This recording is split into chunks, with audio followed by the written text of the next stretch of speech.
Hello, നമ്മുടെ ചാനലിലെ എഴുത്ത് സീരീസാണ് ഇന്ന് നമ്മൾ സ്റ്റാർട്ട് ചെയ്യുന്നത്.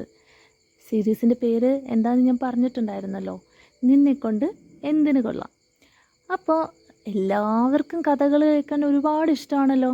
ഇതൊരു കഥ തന്നെയാണ് കേട്ടോ. എല്ലാ പെൺകുട്ടികളും കേൾക്കാനിടയായിട്ടുള്ള ഒരു കഥ. പെൺകുട്ടികൾ മാത്രമാണെന്ന് ഞാൻ ഒരിക്കലും പറയുന്നില്ല കേട്ടോ. ആൺകുട്ടികളും ചിലപ്പോൾ ജീവിതത്തിൽ ഇത് ഫേസ് ചെയ്യേണ്ടി വന്നിട്ടുണ്ടാവും.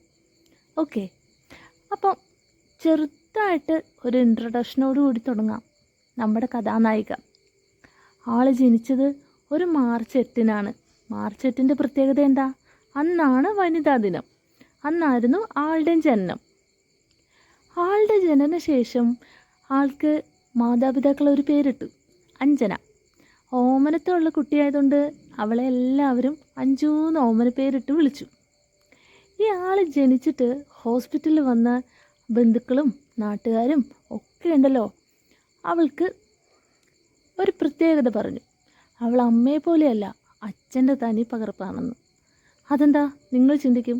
അച്ഛൻ്റെ പോലെയോ അമ്മയെ പോലെയോ കുട്ടികൾ മാറാൻ പാടില്ലെന്ന് നിങ്ങൾ ചിന്തിക്കും. പക്ഷേ ആ പറഞ്ഞതിനൊരു ഇതുണ്ട് കേട്ടോ നമ്മുടെ ഈ സ്റ്റോറിയിൽ. അപ്പം അച്ഛനെ പോലെ വലിയ നെറ്റിയും വലിയ മുഖമുള്ള കുട്ടിയാണ് നമ്മുടെ കഥാനായിക. ലൈക്ക് നിങ്ങൾ പഠിച്ചിട്ടുണ്ടോ എന്നറിയില്ല, ദീനാമ എന്നൊരു ക്യാരക്ടർ നമ്മൾ സ്കൂളിൽ പഠിച്ചിട്ടുണ്ടോ? വലിയ മുഖവും വലിയ നെറ്റിയും മലർന്ന ചുണ്ടുകളുമുള്ള ദീനാമേ. അതുപോലെയാണ് നമ്മുടെ കഥാനായികയുടെ പ്രത്യേകത. ഇന്ന് ഇത്ര ഉള്ളൂ കേട്ടോ നമ്മുടെ സ്റ്റോറി. ഈ സ്റ്റോറി നമുക്ക് തുടർന്നും പോവാട്ടോ.